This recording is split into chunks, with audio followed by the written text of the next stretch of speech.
I am sure you have heard the saying before. What is joke to you is death to me. And what am I talking about? I'm going to make my little input on the video that I saw recently.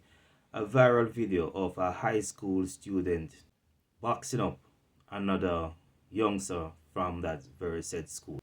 And the youngster that was being boxed up was never reacting, didn't put up a resistance, didn't put up a fight, did not try to defend himself. You know what's concerning to me about that youngster? I don't want anybody to get me wrong, but I've seen things like this before. It's not what you're thinking. It goes way beyond what most of you might be thinking. That youngster might seem defenseless now, but I want you to take into account this saying. The abused usually become the abuser. And what am I getting at? Before I get to that point, I want to address something also. I watched a video recently where somebody was killed. He seemed to have been a decent youth when he was attending school, very quiet based on what was said about him. But somehow he became a gangster. And the vlogger sound alarmed at the fact that this quiet youngster turned out to become a gangster. But throughout my years of experience, I can tell you this.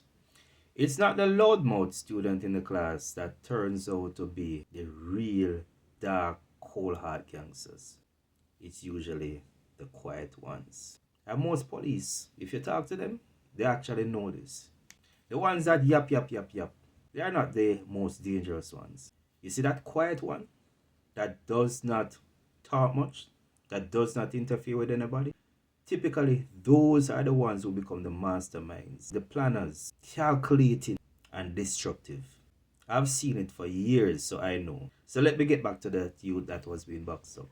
Now, I don't want to put my mouth on anybody, and I hope that he stays on the straight and narrow. But the youngster, the other one, that presumably is the bad man, he needs to be very careful. Not just now, not about gangsters coming after him, about the memories that youngster that who was being boxed up holds, the embarrassment that he faced, being ridiculed in public. These are the youngsters that become vile, cold, calculating later on. And oftentimes, they are the least forgiving. And sometimes, and as I said before, I hope not, they can hold a grudge for years until they feel that they fall into a category where they can take action against those who perpetrated acts of violence against them.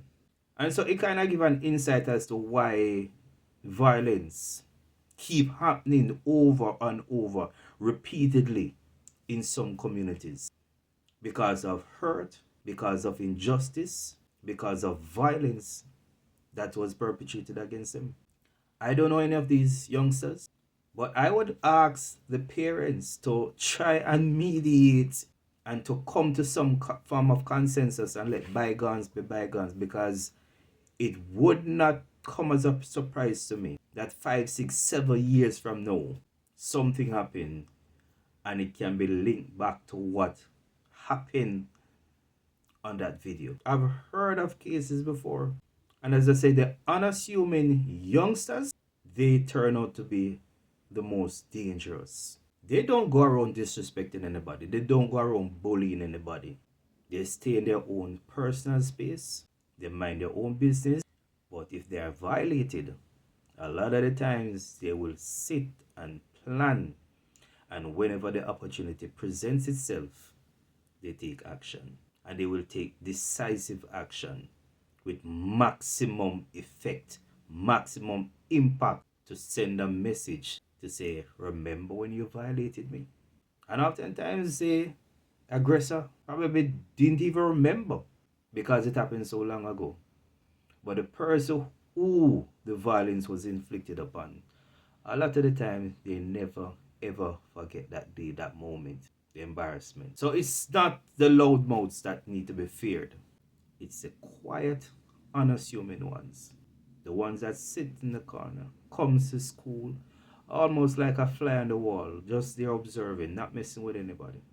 So if this video reaches the eyes and the ears of the abused and the abuser, I know the garrison is a little bit difficult to for people to connect and to have rational discussion and conversation, but just to ensure that we don't have a continuation of the violence that stems from situations like this. If it means some member of the community will have to intervene, or the police will have to intervene and meet with both parents and try to trash out the matter, I would strongly encourage it. I taught for 20 years. I've seen a lot. And so neither parent should assume that that's the end of the story because the incident occurred and you think that all is well. Usually that's not the case. Anybody watching this video, take my advice seriously and have some form of dialogue, some form of mediation, so that there's no bad blood carrying over for years to come and generations to come, because we have seen too much incidents like this occurring.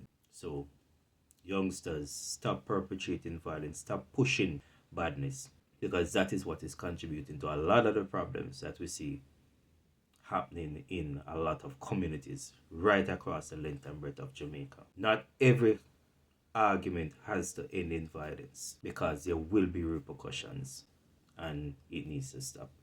I wish for all the best and hope that all is well that ends well.